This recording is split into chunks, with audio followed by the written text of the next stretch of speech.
Hello and welcome to another episode on Fixing Nigeria. My name is Anu Ojo. Well, if you are used to Fixing Nigeria, you will be aware that Fixing Nigeria is that special program on Dr. Sunday Adelaja's platform where we are addressing fundamental issues concerning Nigeria. And these are issues that deals with our value system as a nation. So if you're a Nigerian watching us today, I want to say welcome to you. Thank you for joining us. And for every other national, you're welcome also, because today's discussion and all of our discussions so far and even future ones will be of great benefit to you and your nation. So you're watching us on Facebook, kindly share this video. And if you're watching us on YouTube also, it will be a great thing for you to share today's episode with your friends and your families by sharing this Facebook link. All right, so we always have the previously on Fixing Nigeria. So I would like you to watch the last episode, just a snippet of some of the things we discussed in the last episode, and then we'll be back for today's episode.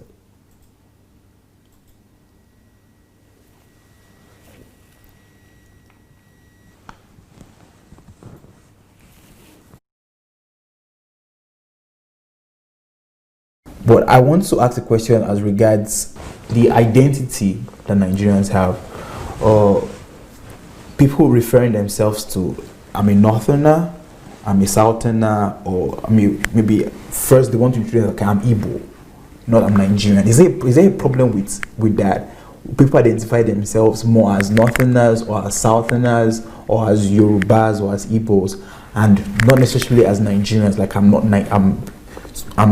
Igbo before I'm Nigerian, or I'm Yoruba before I'm Nigerian. I'm a Northerner before I'm a Nigerian. Is there an issue with that?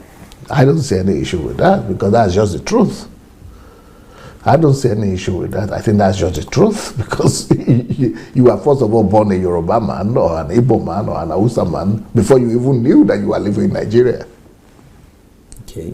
There are a lot of people, the modern Nigerians or the millennial Nigerians, that are saying, no, we're Nigerians, that's it, forget about the rest of it. Well, good for them. Maybe that will help us to build a better homogeneous and harmonious Nigeria. But I think I would not see anything bad with people who say they are first Igbos too. Well, I think anybody that wants to see himself as an Igbo first is more sincere than the man that is saying that is Nigerian first.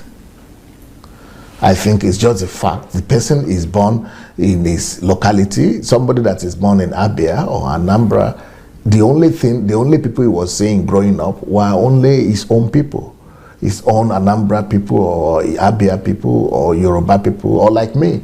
I was born in the Domila. The only people I was seeing around me were just my mother, my grandmother, my people around me in that village. I was actually a Domila person before I became a Yoruba man. I was an Ijebu man before I became a Yoruba man. I didn't even know what Yoruba was all about when I was growing up. I only knew my village. I was an Idomila man. It's the same thing. It is natural. So why should I deny that just because I want to foster unity? I want to foster unity, but unity has to be done in an informed manner. And the unity that you want to bring about shouldn't erase my identity. Your own unity shouldn't, make me to cancel or to deny my identity, the identity that I first of all embraced. God made me to embrace that identity first before I even knew about the other identity. So I don't see it as, I think the more we give people the freedom to identify with their tribes, first of all, and to make their tribes their own personal preference, the more they are free to now make an informed decision as a free man that yes, I know I'm an Igbo man or I'm a Yoruba person, but still, despite the fact that I'm Igbo or Yoruba, I now agree myself to be a Nigerian. I willingly embrace my Nigerian identity. So once I do that willingly, it's even more powerful than when you are making me to deny my Igbo or Yoruba identity just because of one other identity, then that is what breeds rebellion inside me, because I want to identify with my own paternity that I got to know about first. And if you don't want me to do that first, I will feel abused or denied or oppressed, and that's when people talk about marginalization.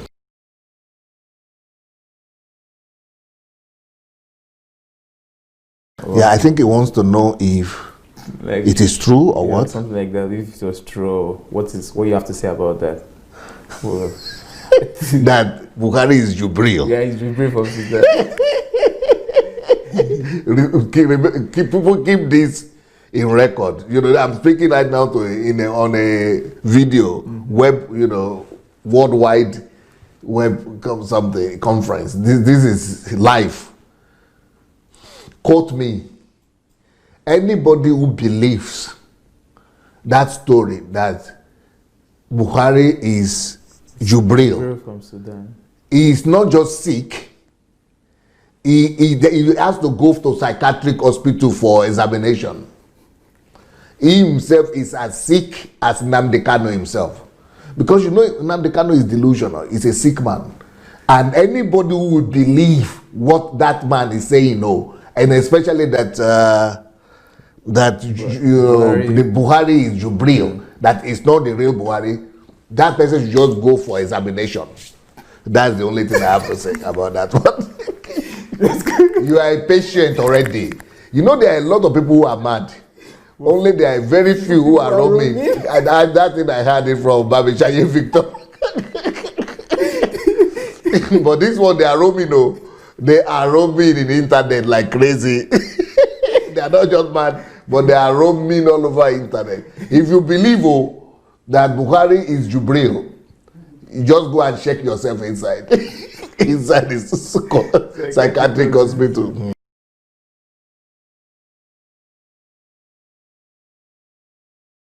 Would we say that in Nigeria there is a case of people who are moving or pushing for the interest of their tribe at the expense of national improvement or national progress? Is that something that is happening in Nigeria? Yes, but that is happening not just by one tribe or another tribe. Mm-hmm. That is happening by all the tribes. So every tribe is... For example, in Nigeria, not every tribe. Okay. For example, what you have just said now. Yes. Anytime I hear people talk about restructuring, restructuring Nigeria, I think those people are pushing for their own interests at the expense of national unity and of Nigeria as a whole.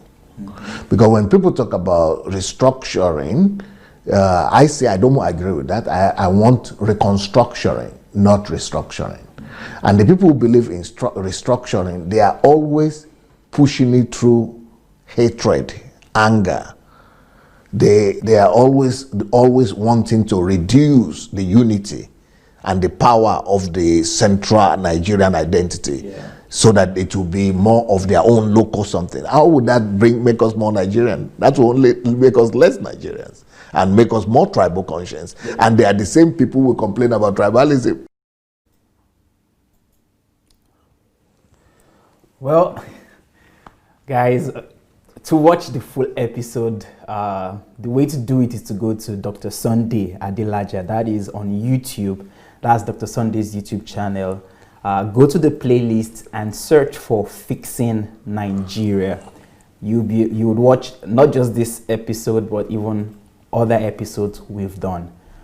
Well, with me in the studio is no other person but Dr. Sunday Adelaja. Good evening, sir. Yes, sir.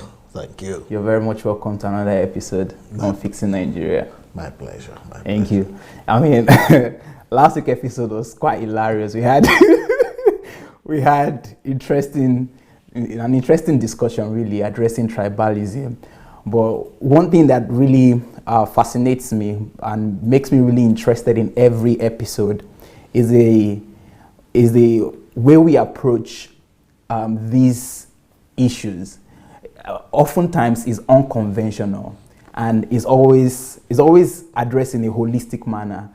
sometimes I ask you questions, and anyone who studies my body response would be able to, you would figure out that some of your responses are, I'm like, okay, like I wasn't expecting this, but that's what you get when, I mean, you're interviewing and asking Dr. Sunday questions. His responses are not, Dr. Sunday's responses are not always conventional or customary, and you'll be like, I didn't see this coming.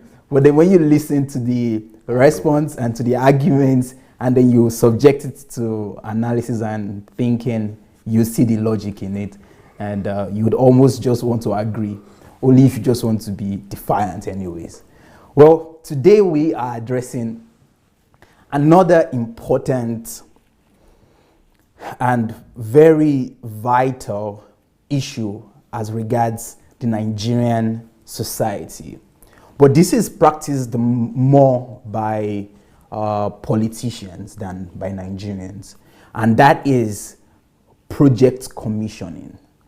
And not just project commissioning, but right there on the title of today's program, you'd see that we said we want to tackle the culture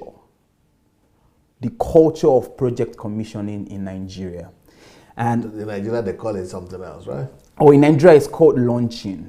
And if we're going to use the word launching, then that would get into Nigerians and not just politicians, because Nigerians also do a lot of launching. They're launching this, launching that, launching.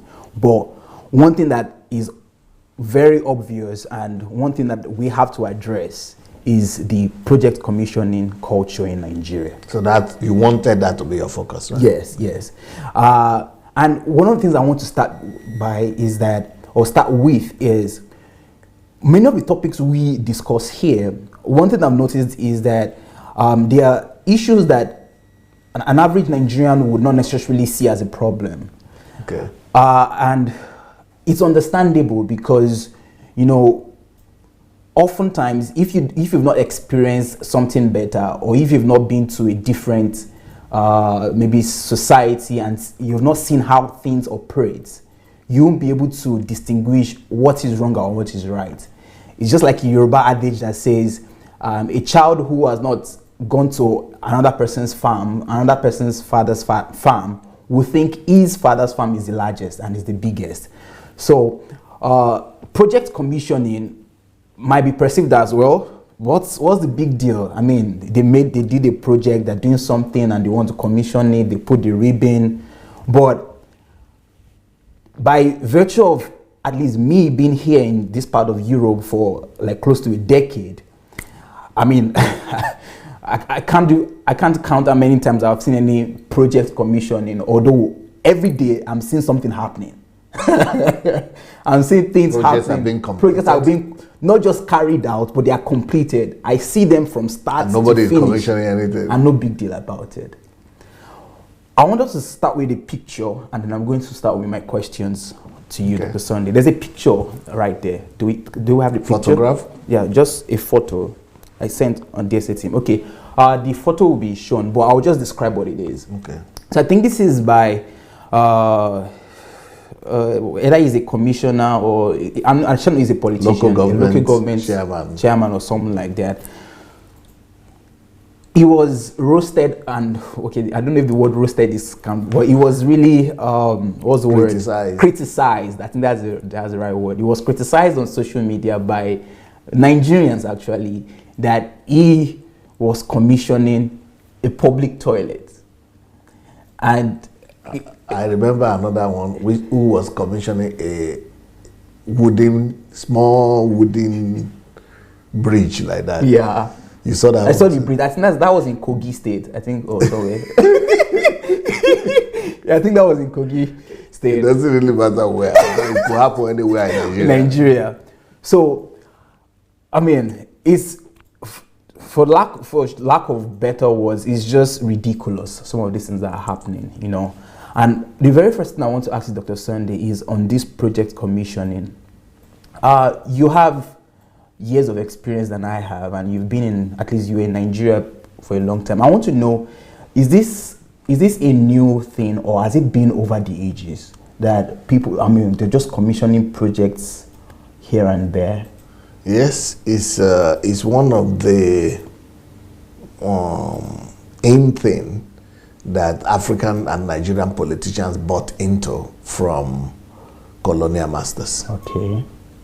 So, but they took it to another level because it's a way of telling them that they are politicians, announcing their welcome party to the society, a way of making themselves known and popular, and also a way of blowing their own horn. Is it horn we call it? Trumpet. Blowing their own trumpets. Blowing their own trumpets before the local people don't know better. And it's also a way of hiding their stolen wealth. So once you come out and create the impression among people that you are doing something, they will not even think that you are stealing something as well. Because you're doing something. Yes. I think the photo is ready. Can we just see it? I just want to give a picture. It's sad that the man's face is there anyways, but he's the one who did it. Now, can you see that toilet? It's not like public toilet. Yeah, right? Public toilet. It's not like some array of toilets. Well, this looks like a Nollywood guy. Yeah, he's a Nollywood actor actually, but he's also a politician. Okay, what's his name? Desmond Elliot. Desmond Elliot. Or Elliot. Yes. So, I mean, not to be vindictive on him, but this is just an example of what we have in Nigeria. And I think what you just said is in general terms. Yeah, just in general terms, commissioning things like toilets, commissioning things like wood, and just very ridiculous things. So, understandably so, like you said, that this because the origin is from the colonial masters. Yeah, but the sad thing about this particular one is that not just this particular one, but this kind of commissioning is that once you commission something like this public toilet, yes, it brings a kind of finality. And the finality is that you will rest on your laurel as a politician. You will, because you have come to commission. So you just go and say, okay, at least the people I've seen that I've commissioned, and you just go ahead and do your own thing. It's not so, and then you will be. Then if anybody even raises anything, you will say, what else do you want? I've done it. But instead of just continuously finishing projects every day, like it is here in Europe, is your job. It's your job description. So you don't need to, make a big deal out of it.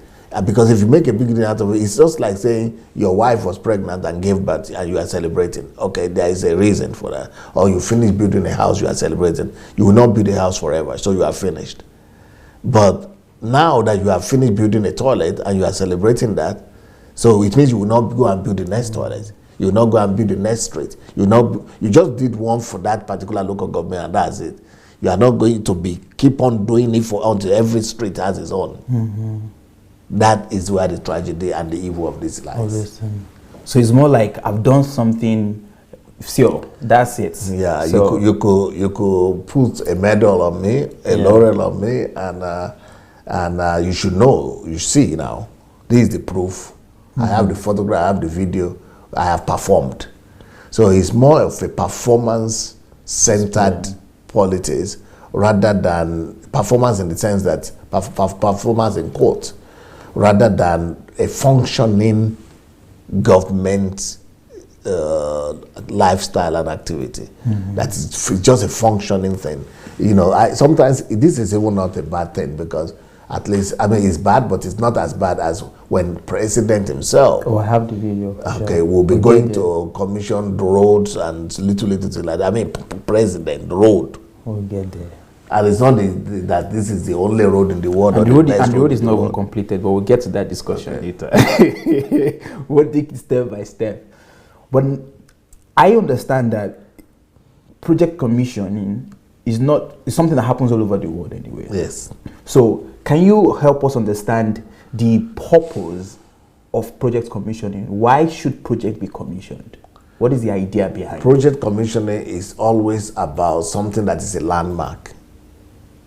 If there is a landmark achievement, if there is a landmark and worldwide or renowned achievement, or a a goal that is attained, that is an achievement and a goal and a success that is monumental, then you want to pay attention of the people to it, and you want to sing your songs, sing your own song. You want to blow your own trumpet a little bit. At least you've done something that's a landmark. Just like we do celebrate other landmarks, like in sports. So politicians also want to sing their own praises, by also attracting attention of the people to themselves, that they too deserve to be given some accolade. Wow. There is a video I want us to watch, but this video is the last video, the very last video that you downloaded. Can we have that video? It's like 12 minutes thereabout, but we will not play the 12 minutes. But this video shows some of the roads that the then Lagos State government was commissioning.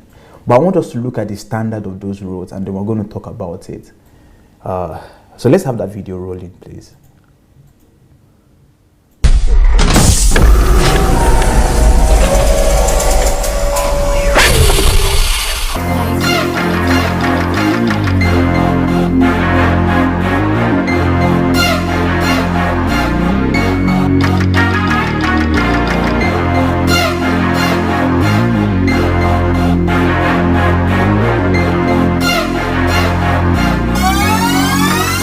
One of the major ways of stimulating societal growth and infrastructural development, as infrastructure is the backbone that drives development.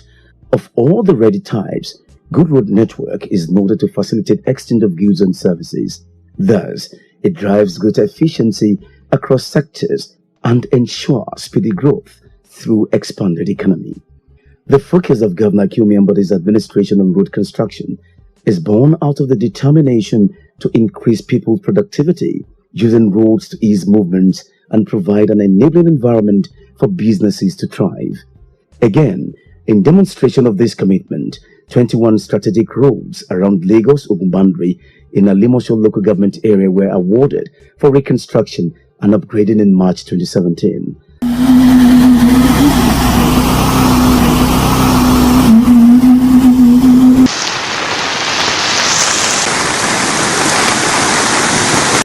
The roads captured on this network include Ikola, Amikonle, Okofilin, Ogunsheye, Osinatu, Aino Aladi, Oluwasanya, Igbenyadun, Community, Isoto, Palace, Timothy Afolabi Roads, and Peak Thomas Bright Crescents. Others include Bale, Joe Ekebudu, Bishop Oderinde, Alhaji Ganiu Salami, Kadri Adibambo, and Church Streets. There are also Ayuturu and Raypa roads, which we upgraded and expanded to dual carriage roads, bringing the combined length of the projects to 27.43 kilometers. Before this intervention, the roads were in very bad shape as they hinder economic activities. The people also suffered from severe flooding, especially during rainy season. This prompted His Excellency Governor Kumi Ambodi to promise that the roads would be reconstructed.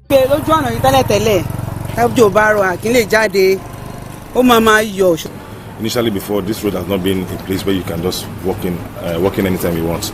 Cars break down here, business are not going well. People refuse to.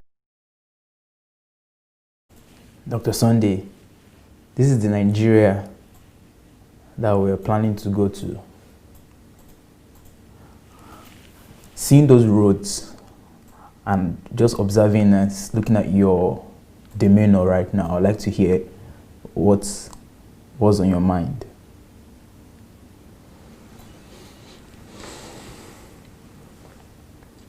First of all, I have to say that in a city of the blind, a one-eye man is the king. That is our situation. For me, both the one they are calling road and lack of road, they are not far from one another. They are all in the same category. It's a waste of money. Whatever the construction, they are calling that road construction, and they are putting budget and money into it, they have wasted it. Either they have not been taught how to construct road, either they don't know the technology, or they don't have the means, or the technology, or the know-how, or I'm baffled at the roads that they have just shown to us that were constructed. That means that all the money have been wasted. And first of all, that's why I said Nigeria the way it is. Look at the people, the way they are walking around. Yeah. Look at everything goes. And that's Lagos. Lagos is supposed to be one of the best cities in the country. And that's a mess. It's not a city. That's worse than a village. That is like a garbage dump. It's a garbage dump. It's not a town. It's not a village. It's not even anything. That is a horrible place to be. And that's why, I think that this is another proof. This should be another confirmation that Nigeria does not need to be fixed. Nigeria does not need to be repaired. It does need to be fixed, but it cannot be repaired. Nigeria needs to be replaced. Nigeria must be replaced. It needs to be replaced. Only replacement could solve the problem of this country. We need to replace everything and build Nigeria from the scratch. Lagos itself needs to be built from the scratch. Every state capital must be built at the scratch, and every village must be built from the scratch. So when I'm looking at all these things, I'm just thinking, either the people who are supposed to be in the government, either they don't have a clue, or they are so ignorant, or they are not educated in the sense that, not that they didn't go to school, in the sense of development of nations, or they don't know how to, bring about civilization. For me, one thing is even worse than the roads that I saw in this video, and that thing is lack of civilization of the citizens. There is no advancement. There is no civilization. There is no civil conduct. There is no civil communication from what I've just said right now. People are not civilized. People need to be civilized first. We need to first of all repair or replace the mindset and the value system of Nigerians themselves before we could replace Nigeria. Because if we make the mistake of replacing Nigeria or reconstructing Nigeria without reconstructing the mind and the values of the people, then those same people will come and destroy the nation that we have just reconstructed for them. Very true. Very, very right, Pastor. For those who maybe they just joined us in this episode and heard you talking about replacing Nigeria, I'm sure they would have questions about it. But we have like maybe 2 or 3 episodes that were devoted to that subject of replacing Nigeria. So if you have question on that, the way to do it is to go to Dr. Sunday's YouTube channel. That is Dr. Sunday Adelaja, and search for the playlist Fixing Nigeria. You would see the previous episodes that we addressed replacing Nigeria, replacing Nigeria's value system, replacing Nigeria's infrastructure, and a lot of that. So you would gain an understanding as to why Dr. Sunday said that Nigeria needs to be fixed but cannot be repaired. And the only way to fix Nigeria is to replace Nigeria. And I would just like to weigh in on the book that we can see right there, Nigeria and the Leadership Question. One interesting thing about this book is that, it's dealt a major blow on the common perspective and the status quo of most Nigerians, that the reason why Nigeria is where it is because of bad leadership. I think it's a known fact that we have bad leaders, but what this book does is that it goes a step further to diagnosing, okay, what's the cause of the bad leaders? Okay, where are the bad leaders coming from?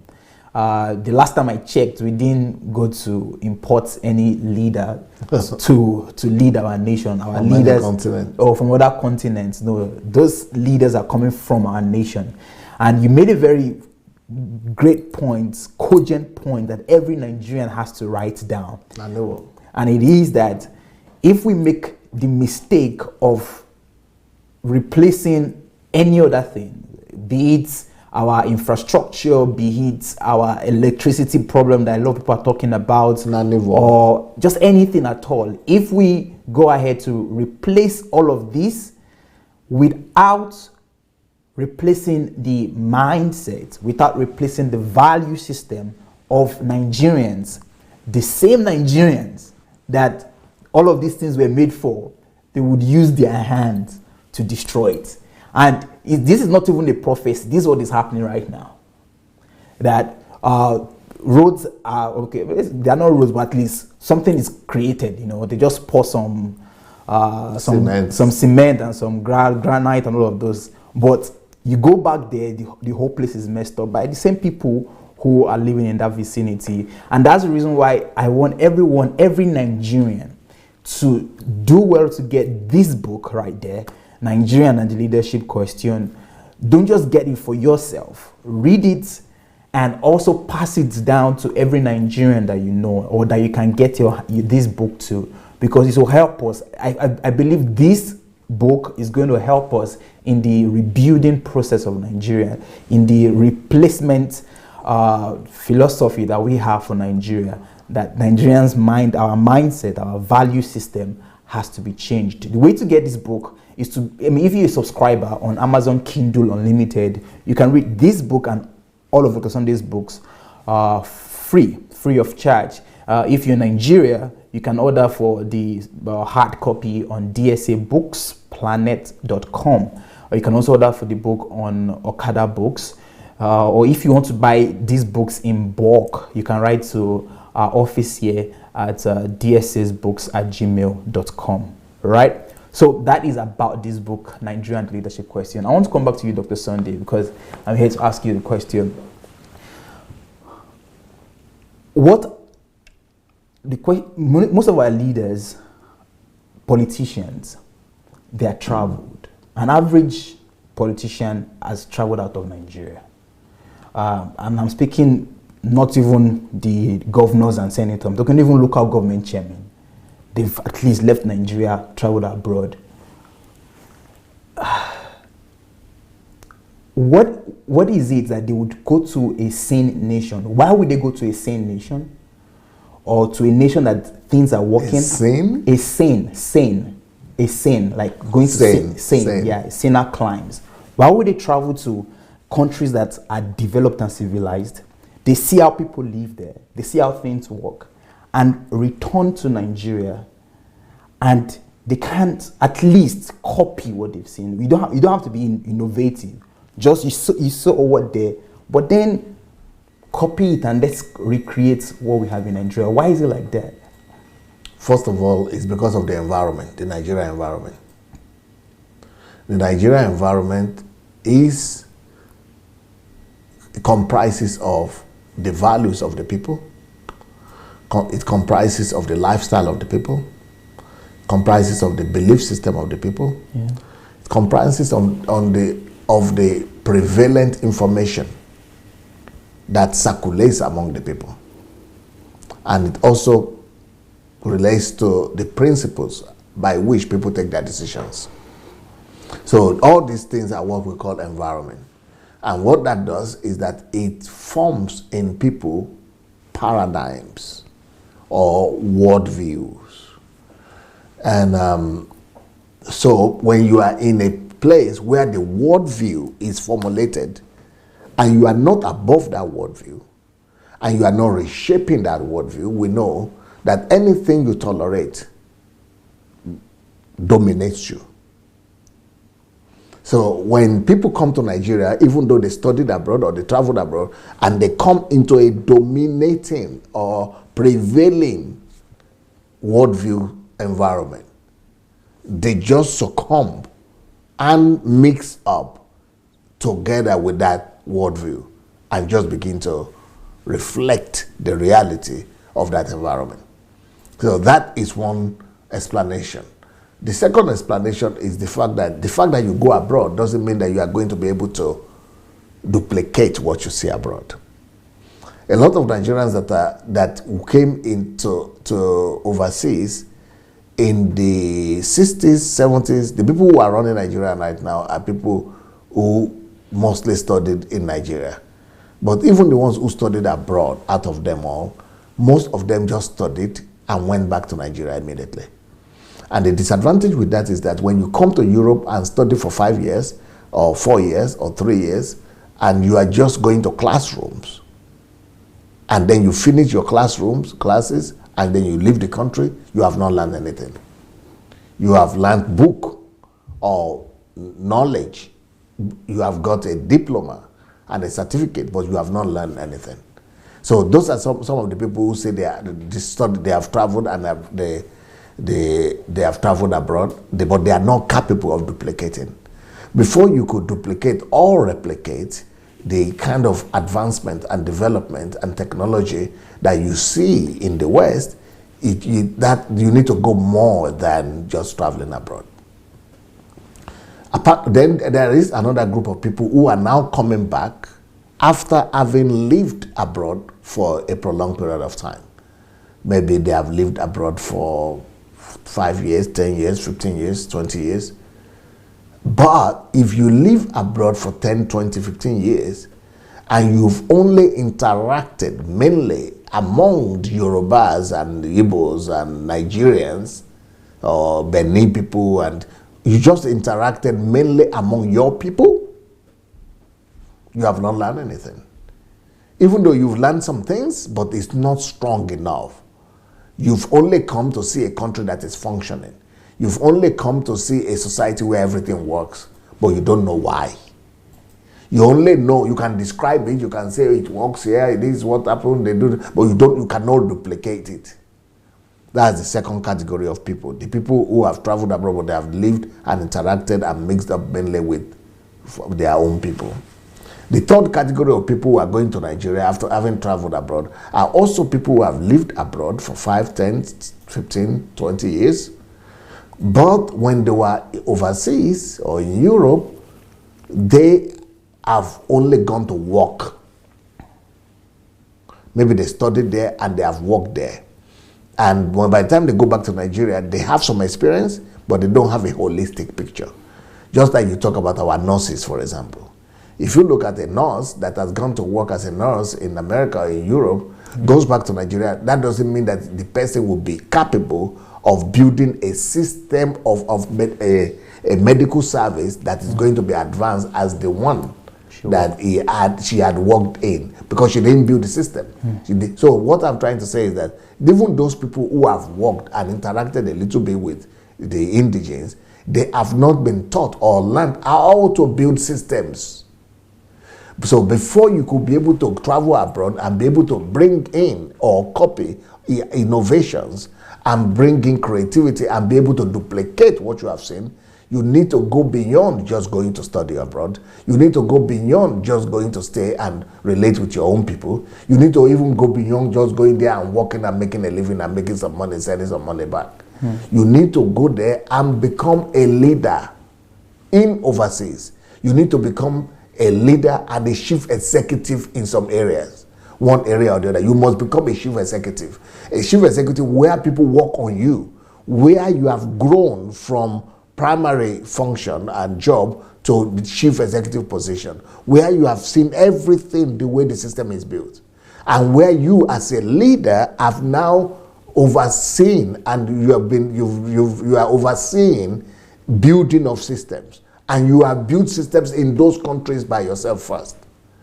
Only those kind of people could go back to Africa, to Nigeria, and duplicate. Wow. So this just explains why why we are where we are and why we have the kind of result that No, we talk have. about yourself. You yourself, you studied here abroad. You've been here for almost a decade. Yeah. But when you came here, you and Anu and Joshua and all the sufficient everybody. I always tell you that it's like you are not educated. What kind of school did you go to? But but for just being here 2 years, have you not learned 2 years just working with me more than you have ever learned being in Ukraine for 6 or 7 years? Of course. Of course. Even for all your life, sir. I was having a discussion with a friend too recently, and I told the person that what I've learned for the past 2 years, and the principles I'm living by, and the knowledge I'm actually functioning by, is what I've just learned in the last 2 years. And apart from that, every other thing I'd learned all your life, all my life, I mean, is like maybe 2%. And I'm not exaggerating. Of the knowledge you are operating I'm by operating by now. So the knowledge I'm operating by is just what I've gathered within the last 2 years of intentional self-development, being in an environment where structures are built, where systems are built, and you're prepared for life, and you're shown how to live, how to be civilized, how to talk, how to think. So you mean, okay, for example, what about if you had been unlucky enough to just have finished from university, take your diploma or certificate, of course, and return home? I would have been in the statistics too. I'll just be one of them. Yes. And people will be saying, well, he traveled abroad. But you didn't even know how to change things. At all. There was no transformation. The same you that came from Nigeria to abroad is the same you that went back. The only addition is just the diploma that you just got. That prepares you to. Even though you saw things working here. Of course. Even though you enjoyed it. You enjoyed it. But what can you do? You used it. Yes. You only used it. Only use it, and that's it. And then go back to Nigeria and then just wish you keep on just complaining, of course, or you'll be dreaming of escaping or wanting to travel out again because you couldn't do anything over there. Yes. Because you are not used to building. You just saw things working, but you didn't. I mean, I have people who studied with me here. They studied electrical engineering, but when they go back home, they just go and work as engineers and something like that. But they cannot create electricity 24/7 like it is here, even though they study electrical engineering. Because what they teach them, what the school system teach you, is to maintain a working system. They don't teach you systems. They don't teach you how to create. Yeah. So you are telling me, but they travel abroad, but you forgot about yourself. Yeah, I'm in the process. No, you didn't. You are in the process now, but you forgot. If not, I would have been like them. You see? Yes. But you forgot that is exactly what is happening to them. So you cannot point the accusing finger at them because they are just like you. True. They are even worse than you. Some of them don't even study there. Mm-hmm. Some of them just visited. So what do you want from them? So they can't. So we can't even get anything from them. No, the only best thing you could, if they are very progressive, the only thing you could ask of them is to beg foreigners to come back. But many of them cannot even beg expatriates and foreigners to come. Unless those companies, unless they are foreign companies over there. They are only foreign companies bring expatriates. Nigerian politicians don't bring expatriates. You know why? Why? Because even like you now, even though you are not a politician, you just come and go. Now, I'm going to use you as an example. Talk less of politicians who don't even live here. Now, let somebody just tell you right now. Let's say your state just tells you, or maybe not your state. You come back and somebody say, why didn't you bring expatriates? You can bring expatriates, but you live with the Oyibos now. You live with them, and don't they? And then you're not the ones who build the road there. They was no. Why don't you bring them? You cannot bring them because you don't even know what it takes to bring expatriates, even though you have the money. Because for you to bring expatriates, you have to have relationship with those expatriates. Of course. You have to have built a relationship, a connection with that company. Yes. Or with those business industries. And nobody wants to uproot themselves and live from here because going to Africa is a sacrifice. So you must have some level of authority, integrity with them. It's not even enough for you to say you will pay them because they are making it here unless they are they are people who are not expressive, who are just street people you want to take. I mean, okay, for example, I will tell you this. I have somebody who is working in the UK as a doctor. He has his own hospital. But when he needed to go and do some presentation in Nigeria, he needed to, for some reason, you know the way Nigeria was, he needed to bring some white people with him. They told him, bring white people with you. He has his own clinic, not hospital, clinic in Nigeria, in the UK. But you know the way our people work. I don't know. I've never been to his clinic. I don't know. Maybe he's just having clinic for his own people or something. But he had to talk to me to help him. He will pay the ticket. He has money. So that's why I have to send some of the people you know from here to go as Yoyibos, because I have them plenty to go with them. Wow. There is somebody you know very well that also needed to go to Nigeria with Oyibo, but she couldn't take, the person couldn't take white people from the country she lives in. Yeah. Because you must have you must be an authority. You must be an authority. That's it. You must be so the person has to come to me because I have built that reputation and I have raised up these people. They are my disciples. Another person needed to go and do presentation in Nigeria to Nigerian government also from Ireland. And he needed to take some expatriates, white expatriates.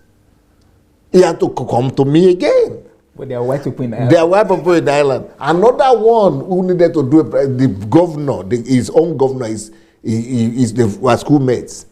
And the governor wanted him to become one of the assistants and to, bring expatriates. The person lives in Scotland.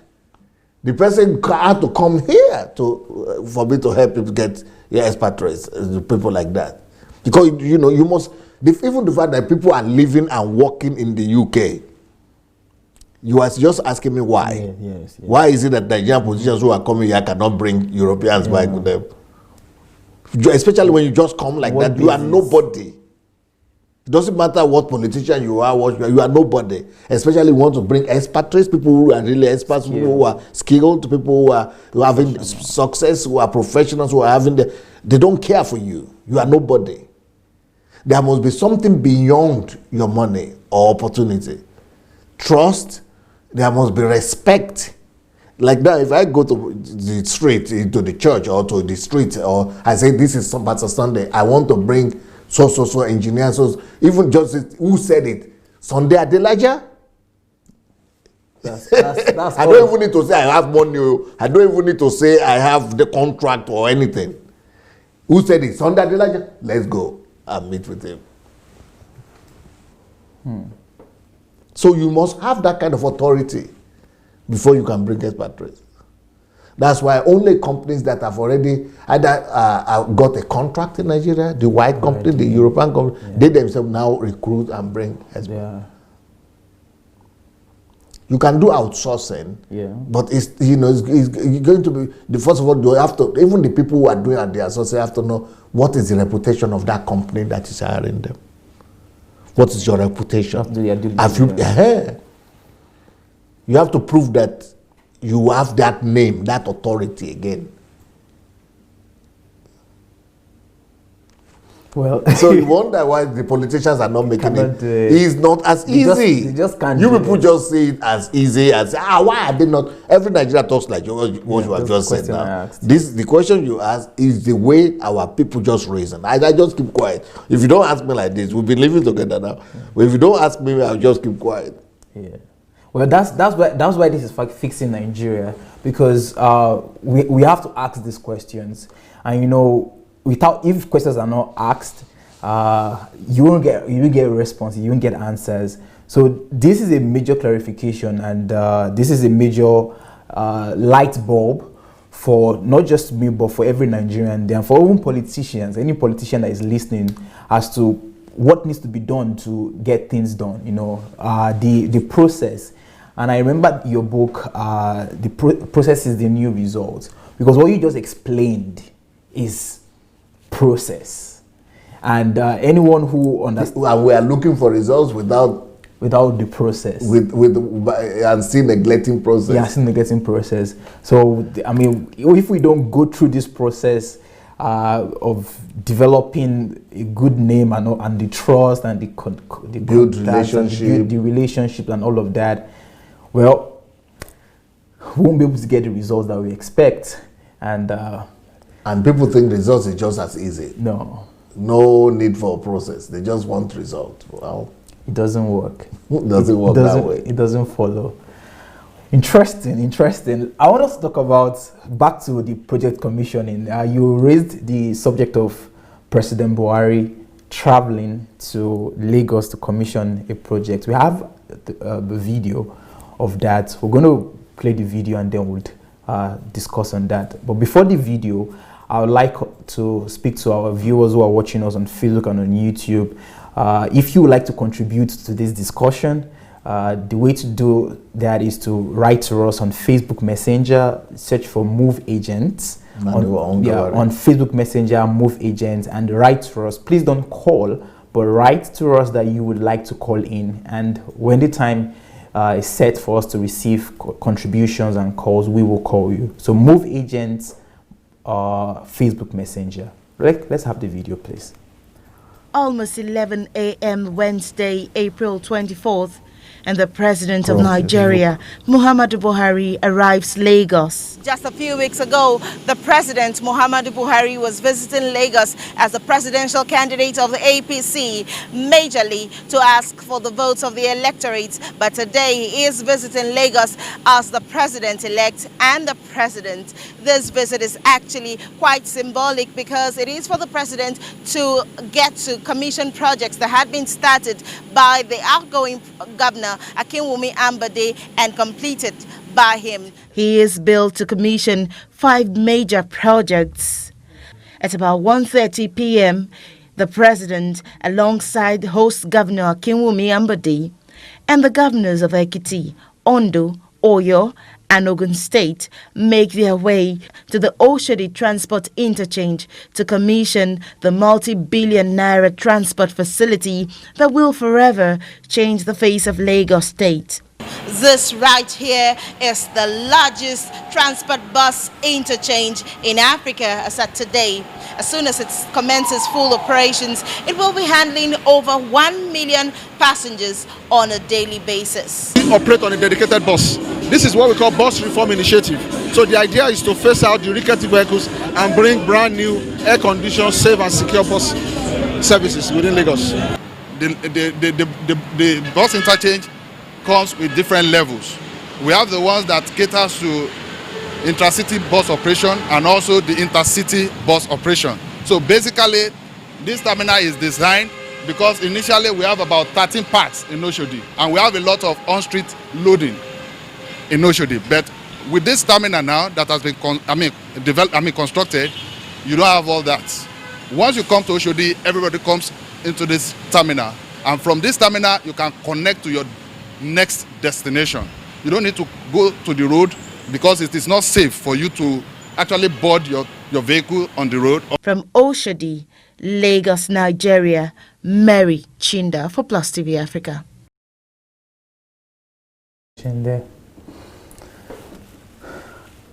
So it took our president to come to Lagos to commission a bus station, Dr. Sunday. A bus stop. I need to, a bus station. We need to hear your opinion on this matter on a holistic stance. It still goes back to the same thing. When in the city of the blind, a one-eye man is a king. When stupidity and ignorance is the order of the day, insight, wisdom, understanding is like an insult.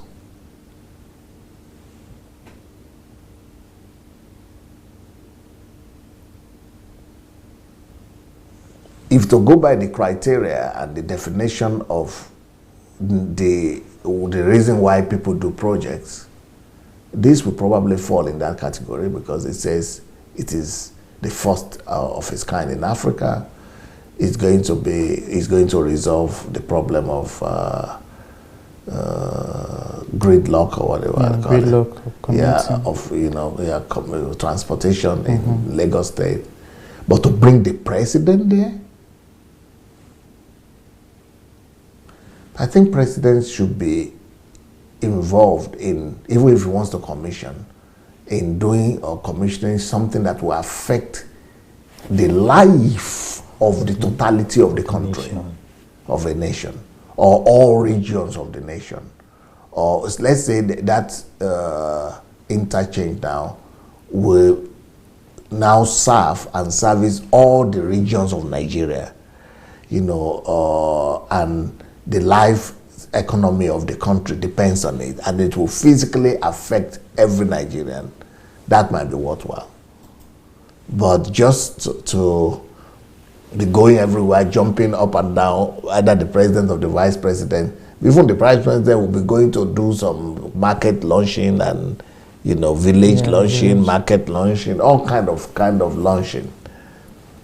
Well, it's all connected also with our psychophancy, with sycophancy, we say, but I think it's called sycophancy, sycophancy, okay. So it has to do with that sycophancy mentality, or the mentality of what's the other word we use? Sycophancy and yes, and tied to entitlement. We have to say entitlement. We want to be celebrated. We want to celebrate ourselves. We want people to gather and be making noise and shouting and screaming that we have arrived, we have done this. So vainglory, I think it's also connected to our personal vainglory. Yeah, so it's a kind of national culture now. Vainglory has become national culture. I see this as a reflection of the personal vainglory that every Nigerian or most Nigerians suffer from. Majority of Nigeria, that is part of our culture. Vainglory. This is a manifestation of a sort of vainglory. But then on the, I'm just thinking like Nigerians now, and I'm saying, mentioning what some of the launchings that someone like the vice president does, like going to the village, interacting with market women and all of those things, that would, that could be interpreted as humility, as touching people, reaching out to people, your people, serving them. Is that how you see it, or do you think? Yes, that is a great one. Accessibility. You don't have to do it as a ceremony. That's what I am preferring to. Okay. If you want to be humble on daily basis, not just on ceremonial days. Let it be a lifestyle of egalitarianism, whereby you are equal to your citizens and you treat them equally and with respect and dignity and honor on daily basis. It's not, doesn't have to be on occasions. Yeah, not ceremonial. Yes. Yeah. I don't know if and not for show, because oftentimes it's always for show. There's always that's exactly what I'm talking coverage about. And then, well, that's interesting. Let's talk about the role of the elites in our discussion today, with projects and all of that. I don't know if you took note of it, but the video that we played about the roads that were commissioned by the Lagos State government, I don't want us to play it again anyways, but you see that those roads, the names, they were certain names, and those are names of certain individuals. Oftentimes those people are alive, and they are the elites, and that's what happens in Nigeria. So they name their roads according to those elites. So these elites in Nigeria, what is their role in national transformation? What is their role in projects and bringing development to the nation? Well, that's why I wrote this book. Yeah. And this book, The Role of the Elite in National Transformation, is a whole total book. So what I wrote in a book of 200 and 300 or 300 pages is going to be tough to explain that in just 5 minutes. But what I want to tell you is that the Bible says that woe unto the land when your king is a child.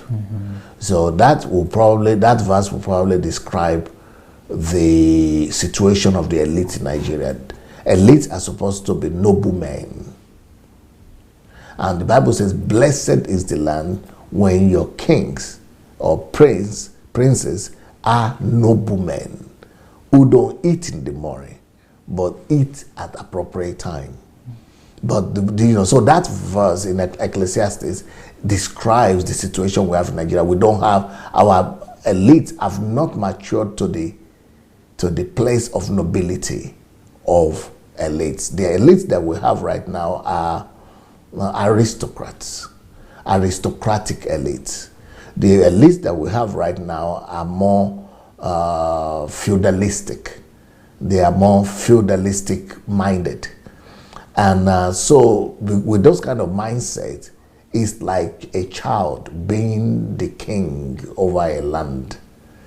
Our elites right now are more susceptible to eating in the morning and feasting in the morning rather than waiting for appropriate time. And what feudalistic leadership does is that it oppresses, maybe not really oppresses, let me say it in a different way. A feudalistic leadership is a leadership whereby somebody becomes successful and expects all other people around to honor and worship them. So you have one successful person and the whole millions of people are worshiping that person, and that the person is giving a handout to them. So it's a society whereby elites are seeing it as their birthright to be honored, respected, worshipped, protected and guarded, and and be revered, and people to accept sycophancy from people. So it is that kind of society that we have. But when elites are matured, they become servants. When elites are matured, they know that the position of elitism is a place that God has trusted to you, so that you will use it to now lift up people that are under you or that have not attained the place of the place of comfort or blessing that you have attained in life. So when maturity comes, elites become servants of the people. But in Nigeria right now, because of our lack of maturity in that area, because it's like our elites are children that are that are more interested in ruling over people rather than using their position to uplift other people. Wow. So I get. So this book now tells them how they could do the transition, to transition from elites that dominate and just enjoy their own privileges to elites that serve and uplift others. Amazing. Well, the book is available, and also it talks about the consequences of what will happen to somebody or elites when they don't follow the script of what elites are supposed to be. It talks about what will happen to the nation and what will happen to each of these elites themselves. Thank you, Dr. Sunday. For both the elites and for every other one who is listening to us, the way to get this book is to order the book on Amazon. If you're an Amazon Kindle subscriber, unlimited, you could get the book for free. And also for our viewers who are listening to us right now, we've come to that time where we are ready to receive your calls. So if you want to register your intent to call, the way to do it is to search for Move Agents on Facebook Messenger, Move Agents, and write to us that you'd like to contribute to today's discussion. And we're going to call you. We're going to call you. So we'll be expecting your calls. We're expecting your messages, actually. The final question I would like to ask Dr. Sunday is with the Nigerians now. So we've spoken a lot about the politicians and all of that. What's the role and the responsibility of an average Nigerian in the subject matter of today, with all of this project commissioning, the culture, and all of this? Like you said in the beginning, it's not just what politicians do. You said if we were to use the word launching, yes, that we will see Nigerians launching every time. And they're using it now as a means of gaining money. It's worse with Nigerians. Whatever you see in with the politicians in the area of commissioning, that is a mild and a more kind of polished kind of launching. Because on daily basis, every day, everybody wants to launch something. I even know Nigerians that wrote a book. He wrote one book. He wants to do launching. And he will be blaming government and condemning government for acting the same way. You wrote one book. You are doing launching. So how many launching will I do? That's common. I'll be doing launching every week. But that's common practice. Because that is their mindset. Why is it that I've never done a launching of a book? And I have over 20 bestsellers on Amazon, worldwide, not Nigeria. And no launching. You had me do launching one day. Okay. No, they say you're rich, and those people are launching because they want to. You see, thank God that you said that. So yes. People are really doing launching not because of the book, but because of reach, because of money. Yeah, it's to gain money. So it is also again going back to the damaged value system. Why should we even be doing launching for more money? People who do launching in the West, mainly it's not because of the money. It's because of the subject matter and because of the platform. But Nigeria is all about what is in there for me. What am I to gain from it? So it's about exploiting people, getting money from them. That's why you do your launching, not to present to them a product that will change their lives. It's not about service, but it's about exploration, exploiting. It's about receiving instead of giving. But you all pack it as if it's about giving, but really it's about receiving. Is it not the same thing that the pastors are doing? Everybody is crooked and manipulating everybody else and taking advantage of everybody else and make it look as if it's normal. So we talk about Nigeria. You want to, any little thing is launching. Book is just one, but any little thing you want to do a launching because it's all about what I could gain, taking advantage of people. I never even knew that they were doing that. That is what launching was for. Until they asked me, some people asked me to go and do launching here. So they were saying, how much will you buy something for? I said, how much? What do you mean? I thought you were just inviting me to come and speak there. They invited you. I didn't even take any money with me. Because I didn't even expect it. I didn't even know the mindset at all. What was the invitation? How did they present it to you? They said, I wrote this, my book. I want you to please, I'm doing the launching on this day. Yeah. Please, I want you to come and honor us and help us launch the book. You are the chairman. The chief launch. So I came as the chairman. I gave a word. I just wanted me to speak, to give a speech. So I gave a speech and I was about to go. They said, no, you have not launched the book. How much will you launch it for? They have somebody there who was like acting like, yes, they have everything planned out. I'm laughing. Hey, and then Roxy is in trouble. Do you want me to support you? I was even wondering what happened. You need money or what? He said, yeah. So he came to me. I said, yeah. He's actually, that is why I invited you, because we needed the money to go and through. So you have not published it? No, we need the. So how much money can you please give? I said, so it's money you are looking for, not book you want to launch. Anyway, I promised him, because I didn't even have any money with me. I didn't even expect it. That's okay. You get $1,000. We'll give you later. I said, so how many books can I buy with that $1,000? He said, no, we'll give you how many? You maybe a few something, but the $1,000 you don't carry all the book. No.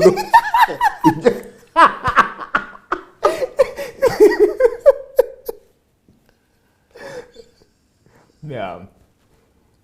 Why are you laughing now? It's just a show how damaged me. we're really damaged, You know your own people. You would have known what to expect, eh? Of course, Pastor. We're in the system. Like you said earlier today, that we cannot be pointing fingers to people anymore because we're there. You are part of it. And we know how it works. I mean, there are MCs and there are MCs. There are special MCs for book launch. Are you serious? Of course. And they are after money, really? And they are the ones that know how to get money. Because if you can't just call any kind of MC to do your book launch. It's not the same thing the pastors are doing. And why are you criticizing pastors if you are doing the same thing? That's why, pastor. And this guy was supposed to be one of my disciples. So I went there because I thought he's a disciple. Let me encourage him. I didn't know his money was after. Russian. Sorry, I'm speaking Russian. They could get your callers if you have callers. All right, can we receive callers? Yeah, no. If we have callers, let's receive our callers. The way to register is to go to Facebook Messenger, write to us. That is Move Agents, and write to us that you'd like to contribute to this discussion. It's like when I was talking about my experience, that you were just laughing as if I'm the one who is naive. Because I know it. I've even helped in planning all those things, so we know. We know how to extract money from people, innocent people. The interesting thing is that it's not just so much about extracting. We don't think like that. We just think that, okay, yeah. No, you don't think like that, but that's exactly what you are doing. That's what it is anyway. That's what it is. The fact that you don't think like that doesn't, is okay, you saw something that is not your own, you pick it. I said you are stealing. I didn't think you are stealing. I didn't think like that. You didn't think like that, but you stole. But it's more... manipulation. Yeah, it's not being it's manipulation. I agree. Set people up. Yeah, and then give them mic and say, how much are you? How much? Yeah, without agreeing with him or anything. Anyway, I think you have a caller already. Hello, caller. Hello. Hello, good evening. There's noise from your background. Can you move to a place that is quieter? I'm actually on the road. Okay. It's Israel. Good news, Balogo. It's Israel. Okay, I didn't figure Okay, speak louder. Just speak louder. Okay, good evening, sir. Can you hear me, sir? Yeah, just make it closer to your mouth. Okay, so thank you for this topic we are discussing this night. I want to say that commissioning a project is another project on its own. Wow. It comes with contract. It's not just about let's go and commission a project. It's a contract. Wow. There are some political supporters. That is the way to compensate them. They are the ones that those contracts are awarded to. Okay. And so if you build a road, you have to commission it because that commissioning itself is like you are giving out a contract. Now, wow. So, and I think Fashola was one of the governors that to stop not to do that. In his own tenure as a governor, whenever they ask him that a project has been concluded, he will say, okay. They say, Mr. Governor, we would love to commission this project. He said, give me the estimate of the money needed to commission, because when you are going for commissioning, you have to give money to the ballet, to the king, to the area boys. Why are you giving money again? The project is done now. You hire tents, you bring a singer, instrument, you bring the Yaloja people will wear Ankara, they will come and sing and meet you. All those things are actually a project on their own. So you commission a project so that you can have another project. Wow. That is the way things work here. And then thank you, DSA, because Nigeria, anyway, it's strange when you say don't commission me. What do you mean? But exactly, I'm telling you, it's a project on its own that has to carry that. Wow. That's what I want to contribute, sir. That has its own. It has its own different budget. Wow. Thank you so much, Mr. Israel. With a different budget. Yeah. Commission has its own budget. Wow. Yeah. Wow. Well, Thank you so much, Mr. Israel. Yeah, I mean, this talks about things that we need to change in ourselves. And the reality of this is that many of these things that Nigerians complain in the politicians, like what Dr. Sunday was saying earlier, it is rooted in the heart of every Nigerian. We are perpetuating it on a daily basis, even worse than our politicians. So the transformation that we need in Nigeria is not just for leaders, like this book is saying. We need it in our, I mean, every one that is criticizing another one is the same or worse version of what is criticizing. Wow. Let's receive more callers if we have them.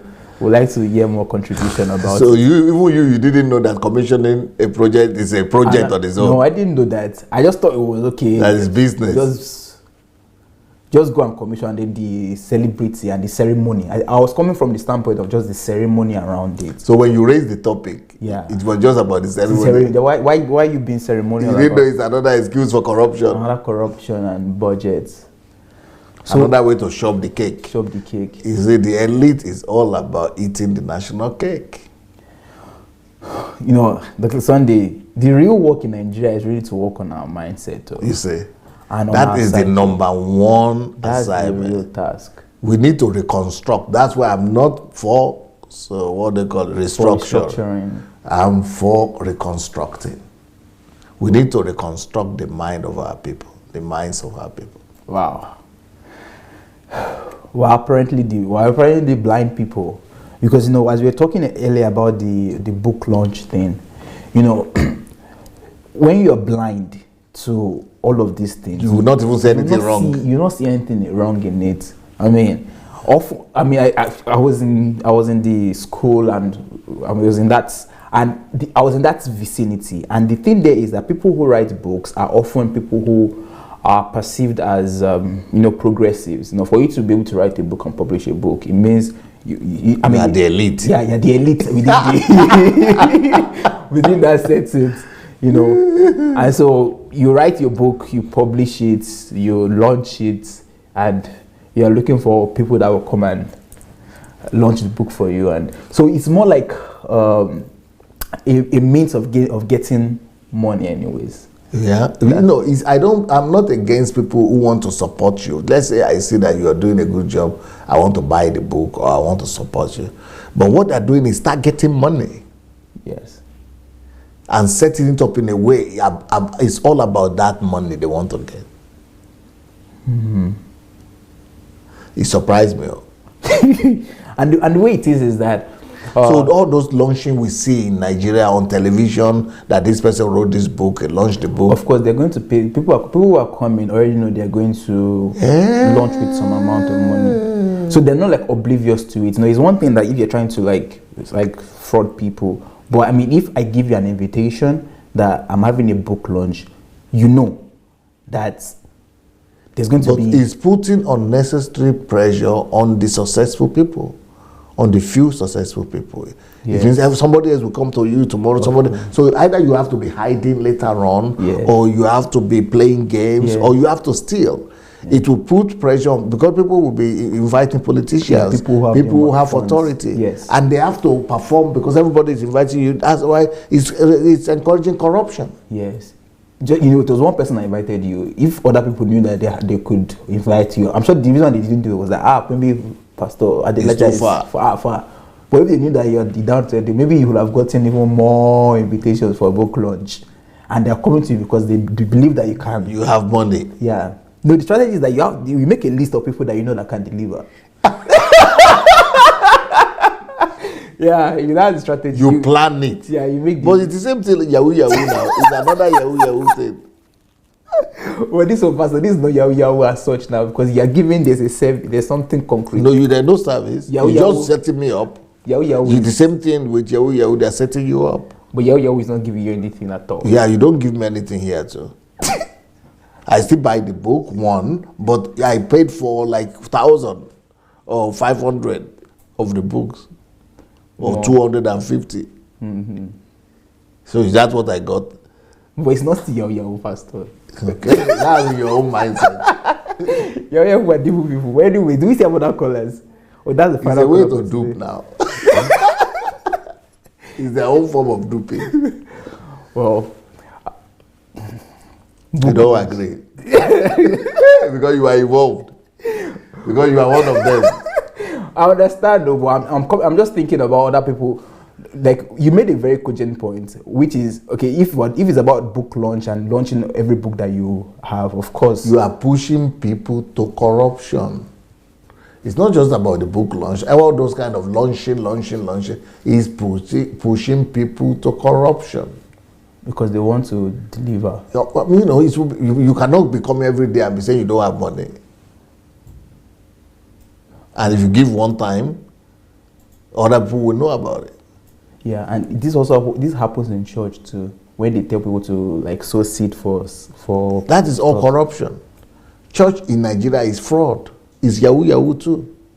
Only it's happening in the church. All those giving in the church is real yahoo and fraudster. Wow.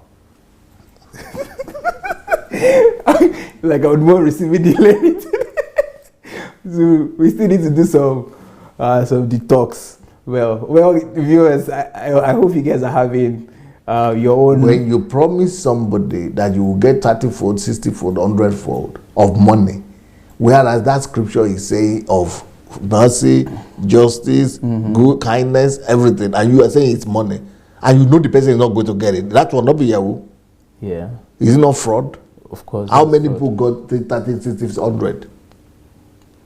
It is. The church, and then you say anointing, prophet offering, faith offering, this project offering, this partnership. It's all yahoo. We will not even touch, I will not even mention the one of tithe and offering. At least that one is written in the Bible. Let's say they make a mistake, they didn't get interpretation. Why did they get all those faith, prophetic, all those things? It's all yahoo now. They're all schemes, yeah. Schemes. And anything that is a scheme is a fraud.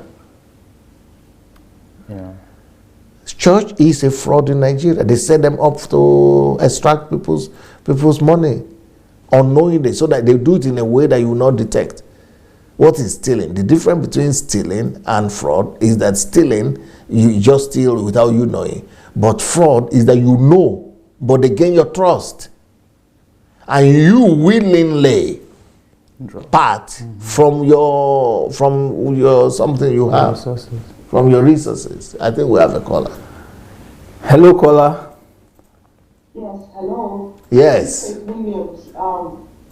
I just wanted to add to the video that you showed on the project construction. Yes. First of all, just as Mr. Israel mentioned, because they award the project to contractors, the same process, including in the U.S. where I'm calling from. In the U.S., when you want to bid for a contract, you have to show proof that you have experience. And so the reason why they go through that commissioning is so that they can prove to whatever agency in Nigeria that is screening contractors to show that you have the experience. And the way they use it is not only the requirement is not only you providing your resume, your CV, or anything like that. Sometimes you have to provide a video. So by commissioning it, you show evidence that, listen, this was once upon a time a project that I implemented and I completed it, so this is proof. That's why they go through the commissioning. Secondly, what I wanted to add to it is that that particular video went through 2 or 3 administrations.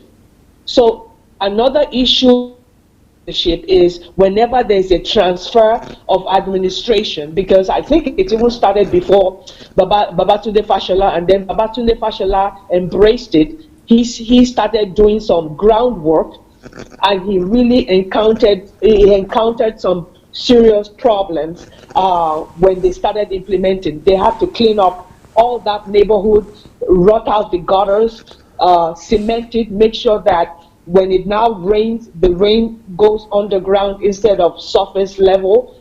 They had to remove some bus stops, a lot of bus stops in that Oshodi neighborhood. They had to do a lot of relocation. The market women had to move. It was a lot of work. And even though they had a budget for it, there were some unforeseen circumstances they encountered. So what happened was during ex-Governor Fashion, he ran out of money. The reason I know is because the transport and renovation director that was in charge is a colleague of mine. So they ran out of money. And so when Ambode came and took over, he had to shut down some projects just to make sure he finished the transport and road renovation. So there's a lot more details involved than what the video is showing. That's all I just wanted to add. Thank you. Can I also put in something here? You said including in the US where you are, that is the reason why they do launching, the commissioning of projects, so that they will be able to prove that they did the work. What I'm saying is in the US they have their own structure. In other words, when you bid for contracts, there are some particulars they will ask of you to prove that you have the experience.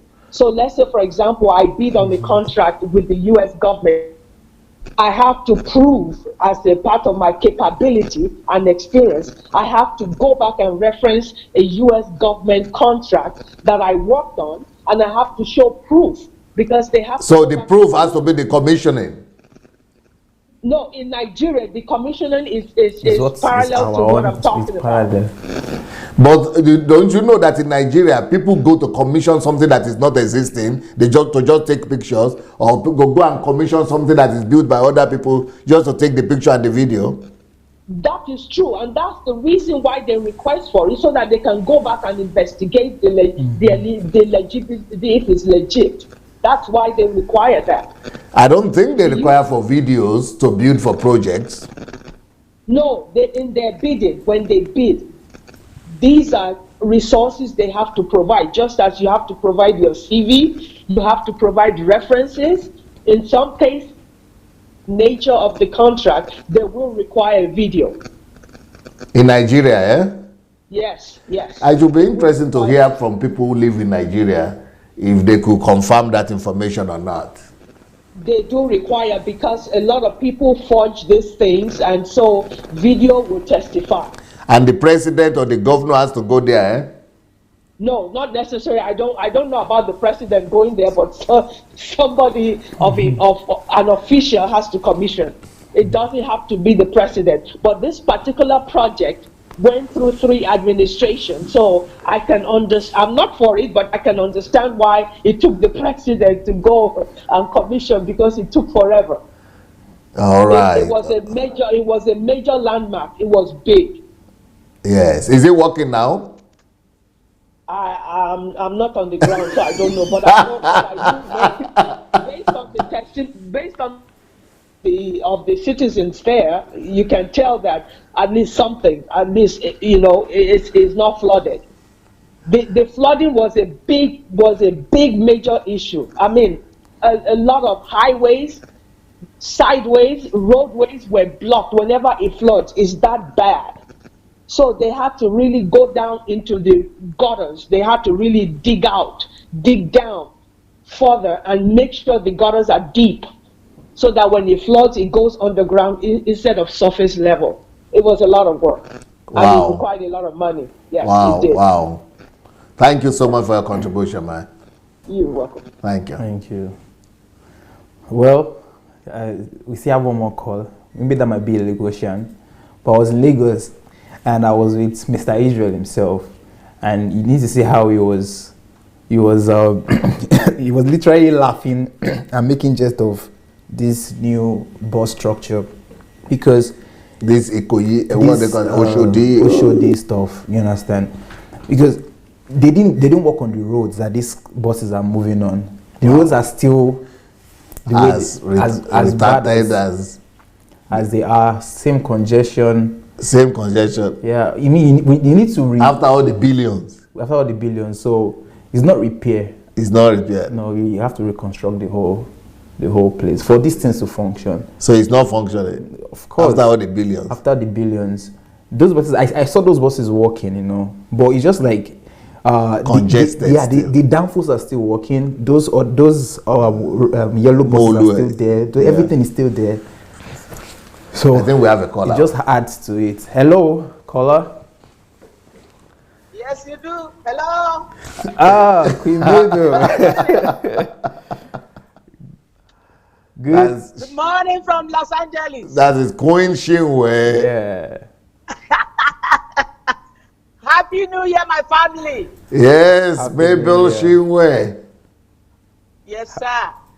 So, yes, I'm trying to call because I think they caught the person that just called. She put up a comment on the platform. Then I replied her, and I think that is what she called to explain.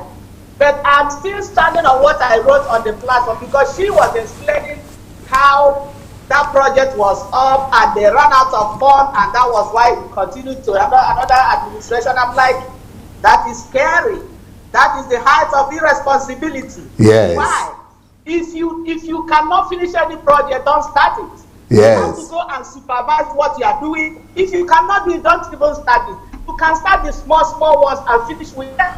Why going into the one that you cannot finish and you come back to lack of fun? Yeah. That is high responsibility. I cannot go away from that. And from what she's saying that the commission in America where she's living and you have to show proof, they build things here every day, back and forth. Nobody is commissioning anything. Nobody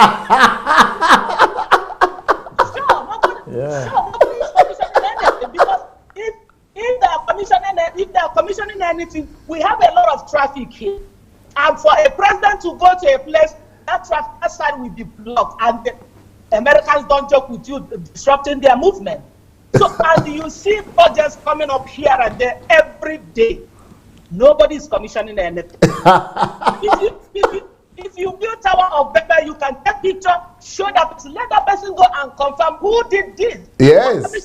Not commissioning street light, not commissioning and telling them that you want to put up evidence. That's exactly what these pastors are doing at this expressway. They are doing the night visit and everyone will be blocked. They don't care.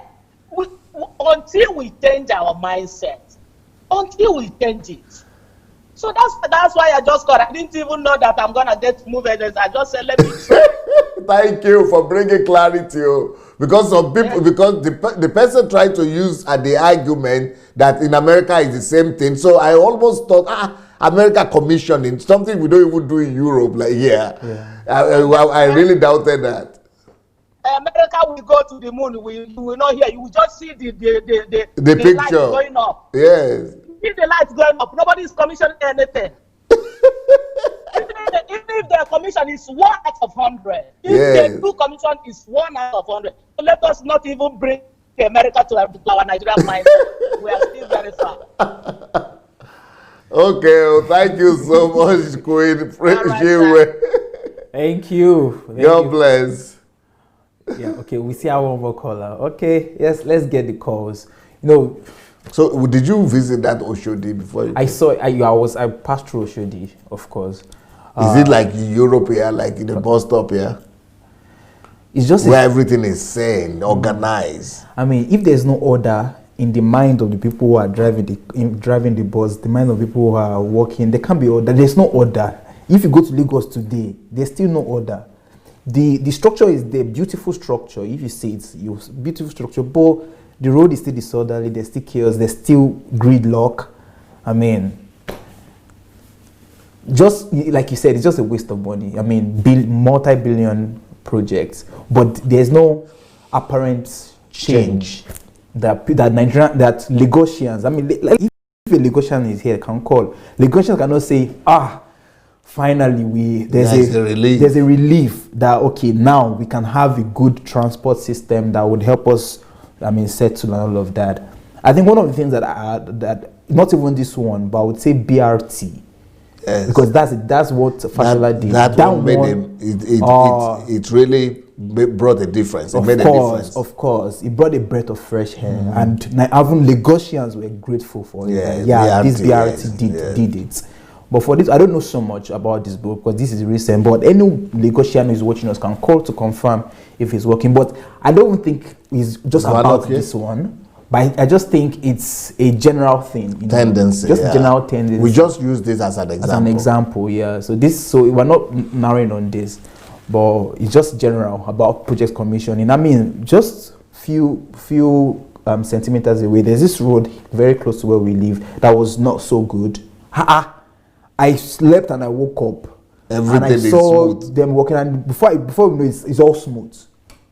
There was nobody who came to say, "Oh, we fix this road or we commission this road smooth, good, with lane, everything nice." Nobody even appeared. Nobody appeared. Nobody even complained to them to tell them that this road is bad. They'll come and fix it. Or it was just not. It's just their normal work. Their duty. I mean, you need to see them. At some point, I was like, how do you guys do that? Almost every week they are working on. You even be wondering, how do they even know there is a crack on this road? Yes. Who even told them? How did they know? Nobody tells anybody. It's their job. That's why they are employed. Yeah. Like you said, these things are not roads. I mean, you go to Nigeria, there's not even what they call those lane. Those lane. You don't see it. The zebra crossing is at your own life, risk. At your own risk. I remember when I arrived to Kiev. After you traveled to Nigeria, I was in the taxi that was taking me, and I was like, wow.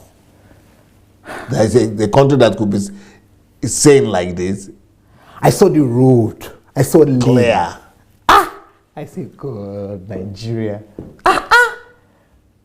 I saw, as I was going, I saw trees in order. I saw everything. And I'm like, And it's not like Ukraine is top there. No. But I saw the road smooth. Like 6 lanes. Every lane had its, you see the mark, everything well. I say I'm happy to be contrast. You saw the contrast. The contrast was so clear. When I was in Nigeria, I told Mr. Israel that Nigerians think they are living, but they're not living. No, Nigerians are not living. Nigerians don't know what it means to live in this 21st century. They don't have an idea. They are not on planet Earth. No. They're not. They are just what I think most Nigerians are doing. They're just breathing in oxygen and breathing out carbon dioxide. So existing. Just existing, but they don't know what life means in this 21st century. Because we're like in 15th or 16th century.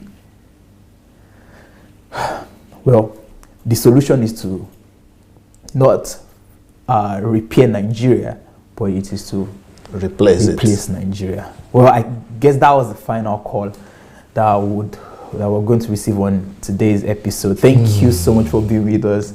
It was another interesting episode. It's something I was going to watch again and listen to all of our discussions and everything that we discussed today. So to everyone who's listening, the way to watch this episode after its completion is to go to Dr. Sunday's YouTube channel. That is Dr. Sunday Adelaja. You search for Fixing Nigeria playlist and you can watch this episode and other episodes. So from me, I want to say thank you. Kindly share this video and would see you in 2 weeks, because next week we won't be having this live show, but we might have a rebroadcast or so. Like that.